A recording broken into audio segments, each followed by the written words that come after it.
இல்ல அவர் தெரிஞ்சுட்டாங்க. அதாவது மொழி அடிப்பு எதுக்குமே ஒன்னா இருந்தது சொல்லிட்டாங்க. வந்து திராவிடன்றது ஒண்ணுமே இல்லாத புனைவுன்னு ஒத்துக்கிறீங்க.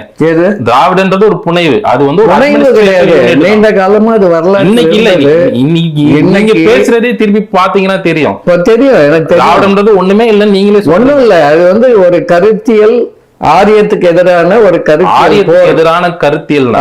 இன்னைக்கு அது ஆரியத்திற்கு எதிரானதாவே இல்லையே. இப்ப நீங்களும் வந்து உங்களோட இயக்கத்தினாலே வலுவிழந்து போச்சு, எந்த ஒரு சக்தியும் இல்லைன்றீங்க. உங்களோட கருத்தியலை பின்பற்றின திமுகவும் அவங்களும் வந்து கிட்டத்தட்ட அவங்களுக்கு வந்து துணை போறாங்க. நீங்க தான் அவங்க இந்திய எல்லா அரசியல் கட்சிகளுமே சீமான் உள்படுங்க.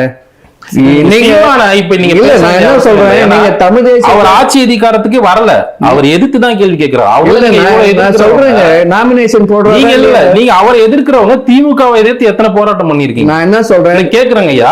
நீங்க இப்பவே வந்து நீங்க இன்னைக்கு சொல்லிடலாம், இன்னையில இருந்து தீகா வந்து வேற நாங்க வேறங்க.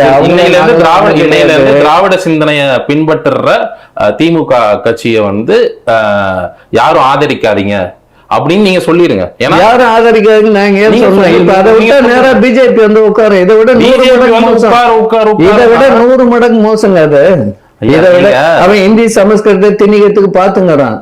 இவங்க தான் அது தமிழ்நாடு அண்ணா வந்த பிறகுதாங்க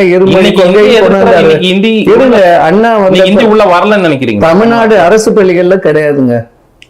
தமிழ்நாடு அரசு பள்ளிகள்ல கிடையாது. தமிழ்நாடு ஆட்சியில கிடையாது. முதல்ல தமிழ் இல்லைங்கய்யா. தமிழ்நாடு ஆட்சி மொழியாவே தமிழ் இல்ல. மட்டும் வந்து நீங்க தமிழ்நாடு அரசாணை நான் தட்டுமா தமிழ் வர்றது? என்னது தமிழ் அரசாணை வர்றது கொடுக்கட்டுமா? அரசாணை ஆட்சி மொழியா இருக்கா இல்லையன்றதான் நம்மளோட கேள்வி. ஆட்சி மொழி சட்டமன்றத்துல எல்லாம் தமிழ்ல தாங்க பேசுறாங்க. எல்லாம் தமிழ்ல தான். தமிழ்ல பேசுறதுனால மட்டும் தமிழ் தேசியத்தை நீங்க ஆதரிக்கிறீங்கன்னு சொல்ல முடியாதுங்க. அதுக்கான தமிழருடைய உரிமையை நீங்க வந்து மீட்கணும், இறையாண்மையை மீட்கணும், தமிழருடைய நிலத்தை நீங்க அதுக்கு நிறைய வந்து 80% வந்து இங்க வந்து தமிழரோட நிலம் வந்து தமிழர்கிட்ட கிடையாது. சரிங்களா? அது உங்களுக்கே அமைச்சரவையிலிருந்து தலைமைச் செயலர் வரைக்கும் தமிழர்களுடைய ஆதிக்கம் கிடையாது. அப்போ இவ்வளவுக்கும் காரணம் வந்து நீங்க இன்னைக்கு திராவிட திமுக கூட விட்டுருங்க.